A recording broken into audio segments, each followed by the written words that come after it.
साला समझ में नहीं आता प्रॉब्लम क्या है। प्रॉब्लम प्रॉब्लम यह है कि वो लड़की है। और क्या प्रॉब्लम है? प्रॉब्लम यह है कि हम चाहते हैं हमारी लाइफ में कोई प्रॉब्लम ही ना हो, लेकिन अगर हमारी लाइफ में कोई प्रॉब्लम ना हो तो ये उनकी लाइफ की सबसे बड़ी प्रॉब्लम है। बेसिकली हर लड़की की लाइफ में एक उम्र आती है जब उसे रियलाइज होता है कि अब उसकी लाइफ एक ड्राइवर, एक बॉडीगार्ड, एक नौकर और एक एटीएम के बिना नहीं चल सकती। और अब हर लड़की इतना सब कुछ तो अफोर्ड कर सकती नहीं ना, तो लड़कियां ढूंढती है बॉयफ्रेंड, ट्राई पे रखती, काम पर रखती हो, काम अच्छा लगे तो नौकरी, परमानेंट, शादी। शादी में सबसे इंपॉर्टेंट चीज क्या होती है? मांग भरना। और आदमी को तो काम है औरत की हर मांग भरना। अबे नौकरी जाने का पेपर वर्क भी खत्म नहीं होता, लड़की गायब। ऑफिस वाले इतनी जल्दी आई कार्ड नहीं मांगते जितनी जल्दी ये तलाक मांगती है। बेसिकली अगर एक बार भी लड़की को पर्स में हाथ डालना पड़ गया यानी गायब। पर्स में तो इनके मिस्टर इंडिया वाली घड़ी रखी होती है, साला हाथ डालो गायब। अगर सच में बिल भरना है ना तो बिल भरो। बिल भरना चाहने का नाटक मत करो, बिल के अमाउंट के हिसाब से बिल मत भरो, हर बार बिल भरो। और सुन, लड़कियां ना माँ बाप के सामने गिव अप मारने का सिर्फ नाटक करती हैं। ऐसा कभी नहीं होगा कि तुम 2 लाख कमा रहे हो और वो माँ बाप के प्रेशर में 50,000 वाले से शादी कर ले। वो माँ बाप से तब तक फाइट करती हैं जब तक वो एटलीस्ट तुम्हारे कंपैरिजन का कोई लड़का नहीं ढूंढ लाते। फिर साला जब ब्रेकअप करेंगी तो ये नहीं कि बस चली जाए लाइफ से, साला 10 दिन तक ये डिस्कशन करेंगे कि क्यों कर रही है। अचानक से उन्हें इस बात की टेंशन हो जाएगी कि तुमने खाना खाया कि नहीं। अबे इतनी कंसर्न है तो छोड़ी क्यों रही हो? बेसिकली उन्हें चाहिए कि तुम उनसे पूछो तुमने खाना खाया, फिर वो कहे नहीं, फिर तुम कहो प्लीज खा लो, फिर वो रोए और ये बात स्टैब्लिश हो जाए कि ब्रेकअप जो उनके चुतियापे की वजह से हो रहा है उसमें सबसे बड़ी विक्टिम भी वही है। सरी सेल्फिश कहेगी। अबे तू टाइटैनिक वाली को देख ले। चल माना कि लकड़ी पे एक आदमी के फिट होने की जगह थी तो 15-15 मिनट की बारी नहीं ले सकते थे? ठीक है तुम्हें पहले चढ़ने दिया, इसका मतलब है चढ़ के सो जाओगी, मस्त में नींद पूरी करके उठी। अबे तुमने ये कैसे डिक्लेयर कर दिया कि वो मर गया? तुम डॉक्टर हो, तुमने उसकी नब्ज चेक की, नहीं बेहोश भी तो हो सकता था। नहीं गुड मॉर्निंग बेबी नहीं बोला मतलब मर गया, नीचे फेंक के चली गई। साला सोने से पहले बात करनी है, उठने के बाद बात करनी है। भाई दिन पूरा नहीं पड़ता क्या कि आदमी सोने से पहले 2 मिनट चैन से लेट नहीं सकता क्या? और क्या है ये टॉक मी टू स्लीप? और चलो इन्हें सुलाने के लिए मैं वो भी करने को राजी हो जाऊं, लेकिन सोते सोते रात रात में ऐसी कौन सी भयानक घटना घट जाती है कि उठने के साथ ही इन्हें फिर से बात करनी है। बीबी 1 घंटा हो गया तुम्हारा फोन नहीं आया। अबे आधा घंटा तो मुझे खुद को जगाने में लग जाता है। फिर आदमी हगता है, ब्रश करता है, नहाता है, शुरू हुए दिन के बारे में सोचता है। हर आदमी का फंडामेंटल राइट है हगते हुए सोचना, लेकिन ना इन्हें तुमसे तब भी बात करनी है। भाई शादीशुदा आदमी हमेशा ऑफिस के लिए लेट क्यों हो रहे होते हैं? क्योंकि जो टाइम पे उठते हैं वो बात करने में लेट हो जाते हैं, और जो समझदार है वो उठते ही लेट है कि साला उठो, तैयार हो और भागो, बस बात ना करनी पड़े।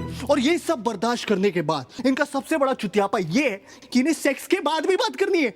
अबे पागल हो क्या? सेक्स सेक्स इसलिए क्योंकि इट्स अल्टीमेट। क्लाइमैक्स को क्लाइमैक्स क्यों बोलते हैं? क्योंकि उसके बाद पिक्चर खत्म। मीठा खाने के बाद कोई सूप पीता है क्या? यू नो कभी कभी तो मुझे लगता है they want you to talk them to orgasm. लड़कियों की ना आदमियों से सिर्फ 2 नीड्स होती है, आई लव यू और सॉरी। साला आई लव यू बोलो तो बोलेंगी why do you love me. इन्हें हर 2 महीने में जानना है why do you love me, या I love you but give me 5 reasons why you love me. अरे पागल हो क्या यार, इतना कौन सोचता है बे? सुना नहीं तुमने कभी प्यार एक एहसास है?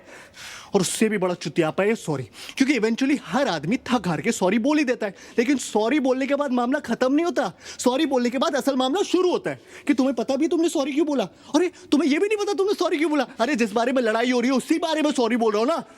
अबे कोई भी बात तुम इन्हें समझाओ, मजाल है जो समझ आ जाए। वही बात इनका एक बेस्ट फ्रेंड समझा दे तो 1 मिनट में समझ आ जाती है। इस सारा बेस्ट फ्रेंड का चुतियापा ये सूरज बरजातिया जी ने शुरू किया। बेस्ट फ्रेंड की टोपी पिना पिना के दोस्ती में no sorry no thank you. Sir दोस्ती में प्लीज भी नहीं रहा, दोस्ती में अब पूछना भी नहीं रहा, दोस्ती में अब लिमिट ही नहीं रही।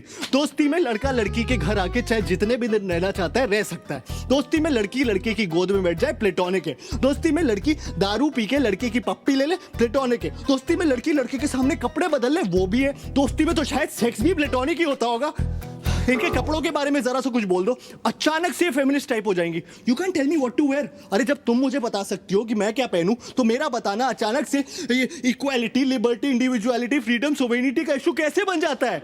और इस साला भैंस की आंख फोन तो सबसे बड़ा दुश्मन है आदमी का।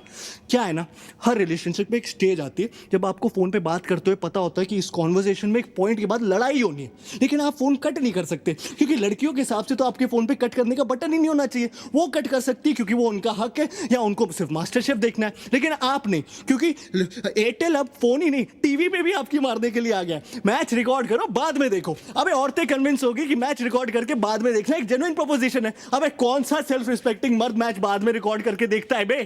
पहले साले ये सर्विस प्रोवाइडर्स हमारी मार रहे थे कॉलेज कम करके, वो मार के उठे तो साले स्मार्टफोन्स वाले आ गए। अब बता ऐसी कौन सी जरूरत आ गई थी ऐसा ऐप बनाने की जिससे किसी को आपकी लोकेशन का पता चले? हाँ, सिगरेट खरीदने के लिए रास्ते में रुक गया तो तुरंत फोन आ जाएगा, बेबी यू आर फाइन ना? नहीं मैंने देखा तुम 3.5 मिनट से कहीं पर रुके थे तो मैंने सोचा फोन करके पूछ लूं। हाँ? अबे मेरी माँ गाड़ी चलाते वक्त इतनी बार फोन करोगी तो मैं से ही मर जाऊंगा। साला ये आदमी मर भी रहा हो ना तो भी शायद नहीं ये चाहिए कि बेबी मैं फोन करके बताता हूँ बेबी मैं मर रहा हूँ, वो यमराज लेने आ गए, ठीक है? तब भी इन्हें इस बात की परवाह नहीं होगी कि आदमी मर रहा है। तब भी पूछेंगे कहाँ मर रहे हो, कैसे मर रहे हो, अरे तुमने बताया नहीं तुम्हारा आज मरने का प्लान था, और कौन कौन साथ में मर रहा है, अच्छा अब तुम उसके साथ भी मरने लगे। सती जी ऐसी थोड़ी छीन लाई थी अपने पति को यमराज से, उन्होंने ले नहीं कर दी होगी, कहा होगा ऐसे कैसे, कहा क्यों, यमराज बोला होगा सॉरी बहन जी गलती हो गई, आप ले जाओ वापस। तो हर लड़की का चुतियापा है कि आई लव सरप्राइजेस, जबकि असल बात यह है कि women hate surprises, they just love the opportunity to pretend to be surprised. उन्हें पता होना चाहिए कि तुम कोई सरप्राइज प्लान कर रहे हो, उन्हें पता होना चाहिए कि क्या सरप्राइज प्लान कर रहे हो, लेकिन तुम्हारे थ्रू नहीं, किसी और के थ्रू। फिर उनकी असली खुशी इस बात में छुपी होती है कि उन्हें सरप्राइज पता होते हुए भी तुम उनके पास जाओ और चिल्लाओ सरप्राइज, और उन्हें ओ करने का मौका मिल जाए।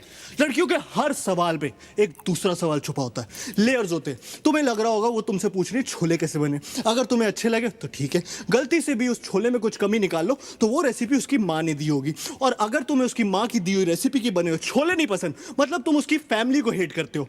लड़कियों को ऐसा क्यों लगता है कि उनके माँ बाप भगवान का रूप है, अगर तुम लाइफ में कुछ भी सीख सकते हो तो वो उसके माँ बाप से ही सीख सकते हो, और हाँ वो तुम्हारे माँ बाप के बारे में कुछ भी बोलने कोई टेंशन नहीं, तुम उनके माँ बाप के बारे में जरा सी एक लाइन बोल दो तो थर्ड और फोर्थ वर्ल्ड वॉर दोनों एक साथ हो जाए। हाँ, तुम मेरी माँ को मैनिपुलेटिव बोलो कोई टेंशन नहीं, मैंने तुम्हारी माँ को जरा सा टच ही क्या बोल दिया, इतनी टच हो जाती है बाय गॉड कि हफ्तों तक टच करने को ना मिले। इस सब के बावजूद हम लड़कियों के साथ हैं, और जो नहीं है वो डेस्परेटली लड़कियां ढूंढ रहे हैं। क्यों क्यों क्यों? क्योंकि रिश्वत देती है वो। Bribe is an institution started by women, क्योंकि इनके पास जो देने को रिश्वत है वो कभी खत्म नहीं होने वाली, और हम साले रिश्वतखोर अपनी मराए जा रहे हैं। इससे तो अच्छे साले अपने हाथ से शादी कर लो।